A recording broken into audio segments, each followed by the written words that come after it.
Бүгін 22 сентябрда Қырғыз Республикасының министрлер кабинетінің төрағасының орынбасары, УКМК төрағасы Камчыбек Ташиев, Жалал-Абад шаарында жана Созақ районунда курулуп жаткан мамлекеттик ипотекалык үйлөрдүн курулуш иштеринин жүрүшүнөн кабар алды. Текшерүүлөрдү Камчыбек Ташиев кортеж менен эмес, портер унасы менен кыдырууну туура көргөн. Айтчы, эмне болуп атат? Азыр 7-чы келдик, бетон иштери боюнча. 15-терге бетон иштеп калып турабыз. Аягырда 15 нестер барып бүтөсүң. Бетон иштерин Бүтөн иштерин бүтөсүң. Үстүн жабасың. үстүн жабылды. Быйыл үстүн жаба аласың эле. Жетишет. Я, бардык эми корпустар. Бардык корпустар. Эмне жетпейт? Бул тараптан бардыгы жетиштүү.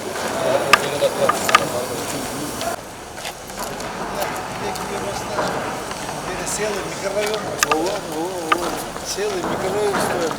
Мына бүгүнкү иш чарабыздын негизги маселеси ошол урматтуу президентибиз Садыр Кожоевичтун берген тапшырмасы негизинде ушу мамлекетибиздин бардык облустук борборлорунда элге ипотекалык үйлөрдү куруп берүү боюнча чоң маселе коюлган. Ошонун негизинде азыр мына жумуштар жүрүп жатат.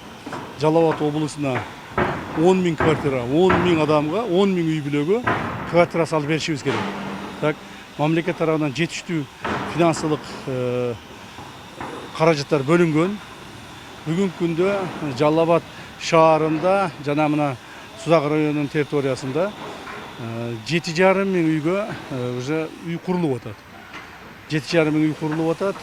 Анан дагы калган үйлөргө участкалар алынды, алар дагы жакын арада курула баштайт. Негизинен эмдиги жылы ошол 7,5 мың квартиранын баары тапшырылат, элге колдонууга берилет. Аркы жылы 2026 жылы Жалал-Абадта ошол 10 000 үй курулуп бүтөт. Бул Жалал-Абад облусту боюнча. Андан сырткары ушул эле жумуштар жакынкы күндөрү Ошто башталды. Ошто дагы 10 000 адамга, 10 000 үй бүлөгө квартиралар курулуп берилет. Эми 10 000 үй бүлө дегенден кийин ар бир үй бүлөдө жок дегенде 3-төн 4-төн бизде Кудайга шүгүр 5-тен 6 адам болгондо дагы ошондо мына 50-60 мың адамга үй курулуп атат. Ушул эле маселе мына Баткен облусунда азыр башталды. Жакында барып Баткен облусунда курулушту баштап беребиз. Уже котловандары казылып атат. А Баткен облусуна 5 000 үй бүлөгө курулуп атат. Ошентип олтуруп мына мамлекеттин түштүк жергесинде эле 25 000 үй бүлөгө ушундай үйлөр курулуп атат. Так, бул башталыш эле, себеби дегенде биз мамлекетибизде бүгүнкү жүргүзүлүп аткан саясаттын негизги маселеси ушу жөнөкөй адамдарга, жөнөкөй үйгө жете албаган, көп үй бүлөлүү, үйдү өзү сала албаган жана мигрант болуп башка жака кетип квартира алам деп ушинтип башка мамлекеттерге барып иштеп жүргөн адамдарга биз квартира менен мамлекет камсыз кылабыз деген чоң тапшырманы койгонбуз. Ошол тапшырманын негизинде иштер жүргүзүлүп атат. Мен ойлойм 2-3 жылдын ичинде ошол көптөгөн адамдарыбыз, көптөгөн биздин атуулдарыбыз квартира менен камсыз болот. Бүгүн мына дем алыш күнүнө карабастан, ушу дем алыш күнүндө башка жумуштарды коюп, дем алыш күнү ушул маселелердин баарын карап чыгып атабыз. Себеби дегенде ушу өзүбүздүн негизги жумушубузга мындай тоскоол болбосун деген маселе менен жүрүп атабыз. Жумуштар баардыгы жакшы жерде жүрүп атат. Мына бир да жерде токтоп калган же туруп калган жер жок. Бүт жерде курулушчулар иштеп атат. Баардык керектүү курулуш материалдары менен камсыз болгон, финансылык каражаттар менен камсыз болгон. Негизги эле маселе уюштуруучулук маселеси калган. Уюштуруучулук маселени мына ушул жерде биздин курулушчулар жүргүзүп атат. Мен азыр көрүп, ушул жүргүзүлүп аткан курулуштарга көрүп туруп, мындай өзүмчө ыраазы болуп атам. Азырынча бир кемчиликти таба элекпиз. Жана ушул темпте мындан ары дагы биз улантышыбыз керек. Дагы негизги маселелердин бири бул жерде бул үйлөр эле курулуп калбастан, бул ушул кайсыл жерге үйлөр курулса, ошол жерлерде мектептер курулуш керек. Бала бакчалар курулуш керек. Жана ошол жерлерде мындай соода кылуучу жайлар курулуш керек. Элдердин жашоо тиричилигине ыңгайлуу болуш керек. Ушунун баардыгын эске алынып жасалып атат. Эгерде бул үйлөрдүн баардыгы ипотекага берилип аткан болсо, жанына курулуп аткан мектеп, бала бакчалардын баардыгы мамлекет тарабынан элге естественно бекер курулу берет. Негизинен ушу азыр иштеп аткан курулушчуларыбыздын 90% ошол башка мамлекеттерде иштеп аткан, мына Россияда иштеп аткан, башка мамлекетте иштеп аткан биздин мигранттарыбыз кайтып келип иштеп атышат. Бүгүнкү күндө ошол Жалал Абад облусунун тегерегинде эле ипотекалык үйлөргө эле бүгүнкү күндө бир нече миңдеген адамдар кайтып келип ишти жүргүзүп атышат. Жана мындан дагы көбүрөөк келсе жакшы болот эле. Себеби дегенде биз ушул иштеп аткан курулуш темпин мындан дагы көбөйтөлү деген оюбуз бар. Себеби президентибиз бизге ушу тапшырма койгон. Биздин чет өлкөдө иштеп жүргөн мигранттарыбыз кайтып келип, алар жөн эле кайтып келбестен биз ал кайтып келген мигранттарды жумуш менен камсыз кылышыбыз керек. Мына ушул жерде жакшы айлыктарды алып атышат. Курулушчуларыбыз ошол Россияда алган айлыгынан кем эмес айлык алышат. Кээ бир жерлерде андан да көбүрөөк айлык алып атышат. Бирок өзүнүн үйүндө, өзүнүн жеринде, өзүнүн мамлекетине монтип кызмат кылып атышат.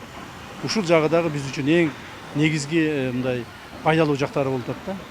Узак район Багыш айыл аймагында мына ушул үйлөр курулуп атат. Азыр мына 1000 адамга ушул жерде квартира курулуп атат. Ушул эле мезгилде ушул эле эменин үйдүн участок жанында мына жаңы участок дагы алынды.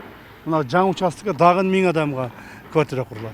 То есть ушул Сузак районунун Багыш айыл аймагынын территориясында 2000 адамга, 2000 семьяга үй бүлөгө квартира курулат. Бул жер кандай жер экен дагы бир айтып кетейин. Бул жер мурда Винсовхоз деген биздин Союз маалында Винсовхоз деген жер болгон. Ошонун вино чыгаруучу заводдун орду болгон. Бул вино чыгаруучу заводдун ордуну жеке менчикке өтүп кеткен. Жеке менчиктен кайра кайтарып алып туруп, мына элге ушундай үйлөр салып берип атабыз. То есть ушул негизинен ушул жерде бир 4 гектар жериндеги жерди кайтарып алдык. Курулуш иштери сапаттуу курулуш материалдарын колдонуу менен жана тажрыйбалуу жумушчулар жана адистер тарабынан жүргүзүлүүдө. Келерки жылы Сузак районундагы Багыш айыл өкмөтүндөгү бул ипотекалык үйлөр пайдаланууга берилет. Эми бунун бардыгы эл үчүн, мамлекет үчүн жасалып аткандан кийин ошого ак ниеттүүлүк менен аракет кылыш керек да. Ак ниеттүүлүк менен аракет кылып, ошол коюлган тапшырмаларды так аткарыш керек. Эгерде ошондой кылбастан бул жерде талал тонол же болбосо мамлекеттин акчасы максатсыз пайдалана турган болсо, анда жоопкерчилик катуу болот. Жоопкерчилик дегенде сезиш керек. Мамлекет ушунчалык мүмкүнчүлүккө түзүп берип атабы? Демек ошону элдин пайдасына убакытты кетирбей азыр колдонуп калышыбыз керек да. Убакытты кетирбешибиз керек. Ушу негизги маселе ушу болуш керек. Кандай кирпич каяктан келди? Кирпич катуу эле мына эмес кандай?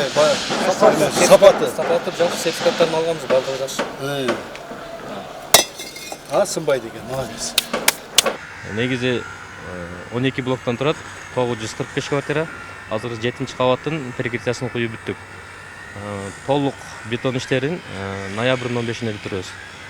Азыр кирпич иштери, сантехника, башка иштер да толук кызуу жүрүп атат.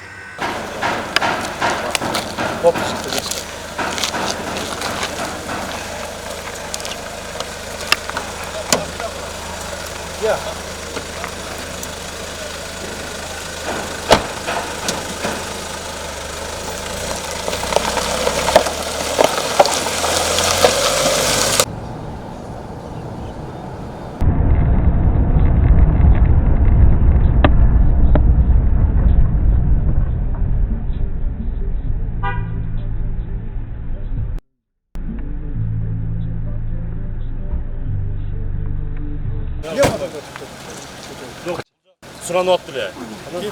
Жоқ, сен неге келдің бұяқа? Неге келдің? Какой іште өтесің? Биз дытып болгон экен. Анан Ошого келдик эле. қайерде? Бул терги кызылсаңыз жакта. Жоқ, молор тоқтатып алып не қылдасың адамдар?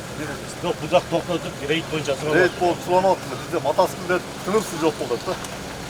Смотрите, балдарда адамдардан тиын түпір алған Жок, андай нерсе жок, бул жак суранып. Егерде қапыстан тиын түпір алғаныңарды башкаларды көріп кала турган болсо жоопко тартыласың. Анакай жөнөкөй адамдардын турмушун карагыла. Бул жак суранып эле.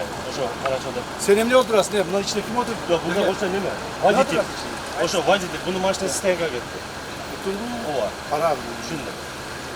Капа болсун. Болду, түшүндүм. Жакшы. Болду, түшүндүм.